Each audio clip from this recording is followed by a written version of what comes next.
Hello guys, welcome back to my another blog. তো আজকে চলে এসেছে একটা ইন্টারেস্টিং ভিডিও নিয়ে। আর আমার বরের মুখখানা দেখো, বিশাল খুশি।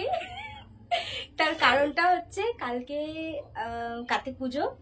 তো আমার বান্ধবী প্রিয়াঙ্কা তো সদ্য বিয়ে করেছে, সেটা তোমরা সবাই জানো। তো আজকে ওদের বাড়িতে কার্তিক ঠাকুর ফেলতে হবে। এখন মোটামুটি অনেকটা রাত হয়ে গেছে, এবার ঠাকুর পাবো কিনা সেটা দেখা যাক, কি হয়। রাস্তায় যাই আগে। তো আমরা এখান থেকে বেরোবো, বেরিয়ে হচ্ছে রাস্তা দিয়ে ঠাকুর কিনবো, কিনে তারপরে হচ্ছে ওদের বাড়িতে যাব। আপাতত আমাদের বাড়িতে কেউই জানে না যে আমরা যাচ্ছি, তো বাড়িতে মিথ্যা কথা বলে আপাতত বেরোবো। তো যাই হোক, এবার ঠাকুর কিনবো, তারপরে ওর বাড়িতে যাব, গিয়ে তারপরে ওর রিয়াকশনটা ঠিক কিরকম সেটা তোমাদের সাথে শেয়ার করবো। তো ভিডিওটা দেখতে থাকো। আজকের ভিডিওটা মানে ভীষণ ইন্টারেস্টিং একটা ভিডিও।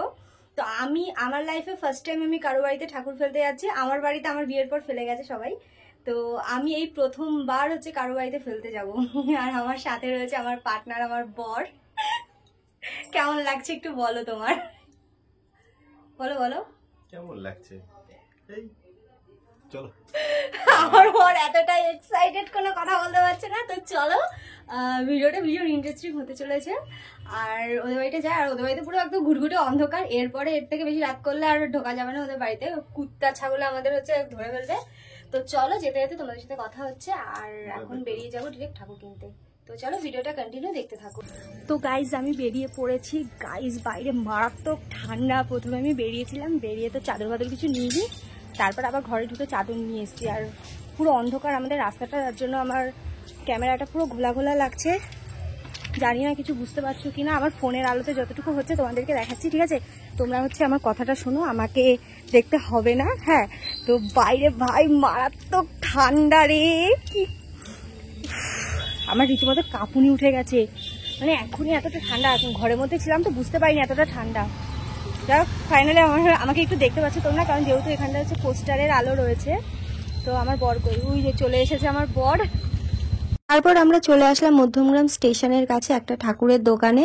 আর এখানে আমার বর দাঁড়িয়ে দাঁড়িয়ে ঠাকুর পছন্দ করেই পারছিল না। লাস্টে আমি দায়িত্ব নিয়ে একটা ঠাকুর পছন্দ করলাম, করার পরে তো আমরা ঠাকুরটা কিনলাম।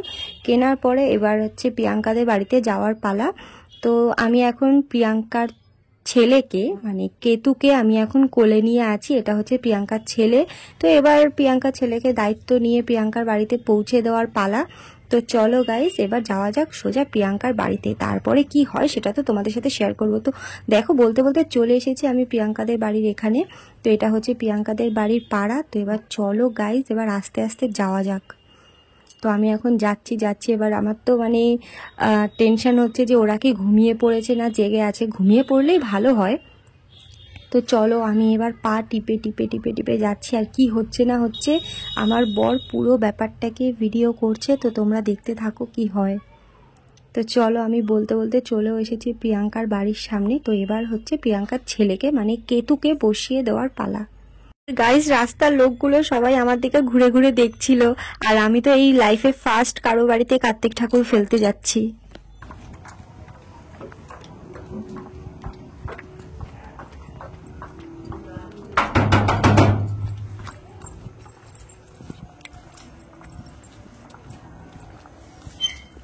প্রিয়াঙ্কাদের বাড়ির পাশে একটা অন্ধকার জায়গা ছিল, সেখানে আমি আর আমার বর লুকিয়ে আছি। আর এইখানে একটা পাঁচিল রয়েছে, পাঁচিলের ওপরে টবের মধ্যে অ্যালোভেরা গাছ, তুলসী গাছ এগুলো রয়েছে। এবার সেই গাছের ফাঁকা থেকে আমি অনেক কষ্ট করে ভিডিও করে তোমাদেরকে দেখাচ্ছি। তো দেখো, এখানে হচ্ছে প্রিয়াঙ্কার শাশুড়ি আর ঠাম্মা শাশুড়ি বেরিয়ে এসেছে। আর ওরা সবাই উড়ে দিয়ে এখন কার্তিক ঠাকুরকে ঘরে নিচ্ছে।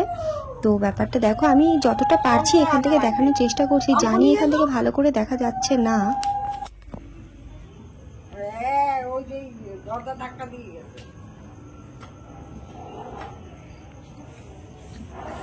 তো গাইস, এখন প্রিয়াঙ্কাদের বাড়ি থেকে কার্তিক নিয়ে ভেতরে ঢুকে গেছে। এইবার আমরা যাব লুকিয়ে লুকিয়ে। এবার চলো গিয়ে দেখি প্রিয়াঙ্কার রিয়াকশনটা কি হলো। প্রিয়াঙ্কা কি আদৌ বুঝতে পেরেছে এই ঠাকুরটা আমরাই দিয়ে গেছি? তো চলো গাইস, ভিডিওটা দেখতে থাকো।